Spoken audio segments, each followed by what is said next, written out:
Canada, Croeso Gymru. More specifically, welcome to a ride from Capel Curig over the Llanberis Pass down to Llanberis. Now, I just thought I'd show you what the weather conditions were like on the 30th of September 2021. I'd been planning on meeting Mark who's a subscriber to the channel from more on the west coast of Wales, and he decided that rather than riding to Denbigh to meet me, he'd stay at home because the weather was pretty poor. And I just wanted to show you just how bad things can get on, still September. A lot of people still think it's summer. One of the things to consider is there are quite large altitude changes in this part of Wales, and you do get in some places lovely weather, and then as you come and gain height, obviously there are some big changes. People don't realise just how cold it can get at the higher altitudes, and also how the weather can change. You can get into clouds or fog. Sometimes even snow can come. Now, in Denbigh, where we were originally planning on meeting up, the weather was lovely. It was quite sunny, it was bright, it was dry, it was fine, but not so much here. As you can see, we've had quite a bit of standing water, and if you look up and down either side of the road, I tried to show it, but it wasn't very easy. There's quite some considerable amount of water coming down off the mountains. That water's got to go somewhere, and I feel quite sorry for the people that might get hit by it, because it has been quite bad for the last few days. So all in all, Mark made the right decision. To be honest, it's not something you go out for a leisure ride, I don't think. It is something you go because you actually need to. And I wanted to go and get the bike service. I didn't want to leave it any length of time, and so I bit the bullet and went. And this is my journey back. It's not very pleasant. Give you a feel for it. As you can see, I'm doing between 40 and 50 miles an hour most of the time. The bike would have gone faster. The bullet's actually quite good in these conditions. It does handle it quite well. It was me that doesn't handle it. The worst point is I was riding back into a headwind. So effectively, although I was doing 40 and 50, it was more like 80 to 90 miles an hour. So if you take into effect the winds coming towards you, it was quite tough. And even though it was over a comparatively short distance, I was only riding for about 3 hours or so that day. I did feel like I'd worked quite hard actually, which is unusual because on the Buddhist it's actually quite a nice relaxing ride most of the time. There we go, mustn't grumble. The whole part of the fun, I suppose. Now, while I'm here, we talk about fun. What I want to mention is the indicators on the bike. I know it sounds a bit boring, but just to give you all a warning, there's a ranting coming. Not to do with this bike. This bike, as you can see, it's easy to touch the indicator switch from the position on the handlebar where you want to be holding your hand. Budget bike, it's been around for donkey's years. It's less than £5,000, yet the indicators work. Quite simple. Move your thumb across, boom, boom, done. You can even be having your hand on the clutch, not on the clutch. You can suddenly find you need to do something that you weren't planning for, and you'd still be able to continue with sorting out your indicators. Now, I don't know what your thoughts are, but personally I'd say the indicators on a motorcycle do form quite a serious function, a frequently serious function. It affects everybody on the road, including you and other people's safety, and it's important that they are able to be used with ease, simplicity, and with minimum distraction. Now, if Royal Enfield can get this basic thing grasped, why can't other manufacturers? Now, the current trend with bikes is to have more and more in the way of electronic features and gadgets because it makes the bike better. Well, it only makes the damn bike better if it's configured in such a way as to not distract you from the indicating. Let me give you an example. I've been riding of late a certain German manufacturer's machine.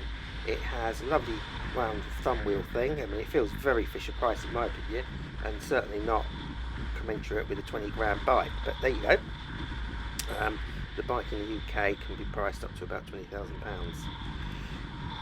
It has some fantastic abilities, and it will go break the law brilliantly if you want it to. It's fast, it's got 130 odd brake horsepower,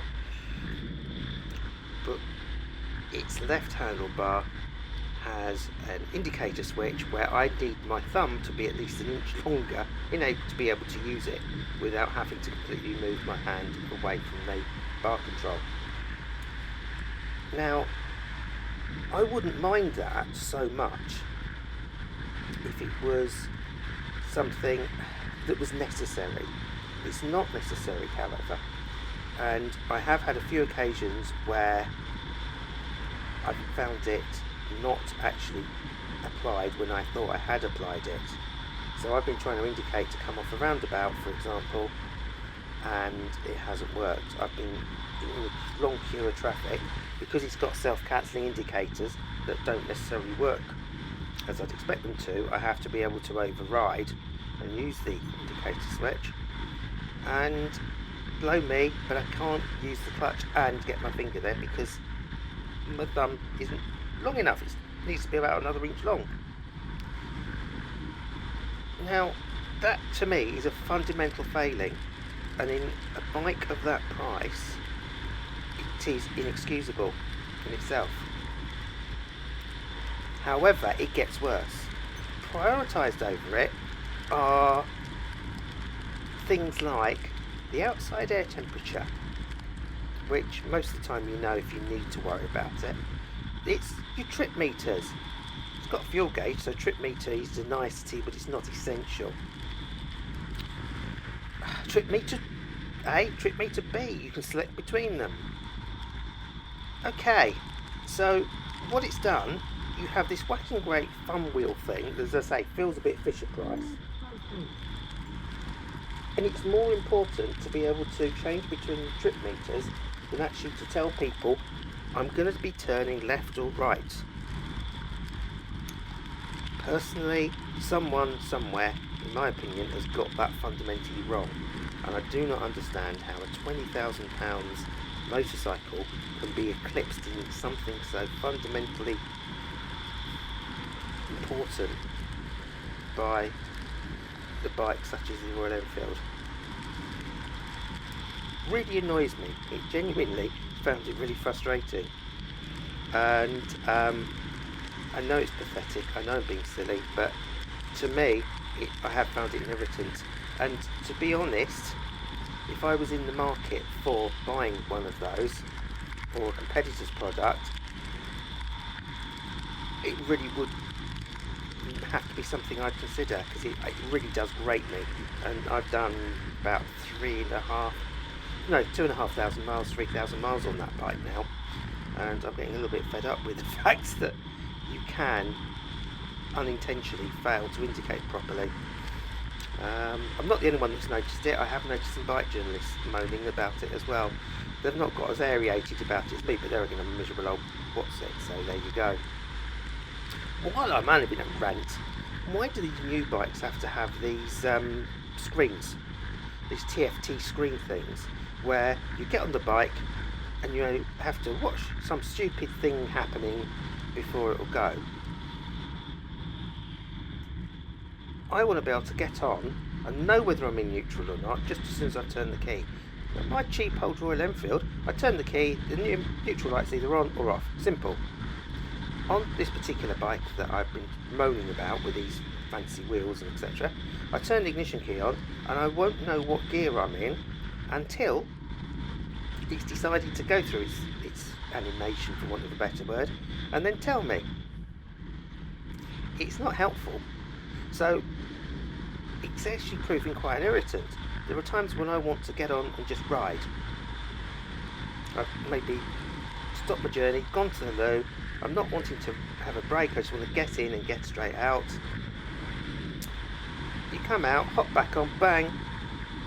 I have put it in, left it in first, and haven't done something stupid, have I? Well, I don't know. On my little Royal Enfield, it's a quarter of the price. I'd have been bang, yeah, off up the road. It's not great. It's proving a bit of an irritant, and I'm wondering how much of these gadgets are really there to make money. I dare say the TFT screens, well, the development cost, the production costs are probably a lot cheaper than real gauges, and I reckon that's probably half the problem. And my my sort of thought process is we're being expected to pay more, being told it's a better item, when actually it's probably some way for the manufacturers to actually save money. So the value is actually for them rather than necessarily for us. It's something, I'm just being a bit cynical, I suppose, and I'm being a bit of a whinger, but there you go, that's me. I'm getting old. I just want a basic, simple motorcycle, I guess. But there again, we'll have to live with these things. Anyway, rant over. We're coming into the delights of Nan Paris. I hope you enjoyed that little video, and I hope it was interesting. Bye for now.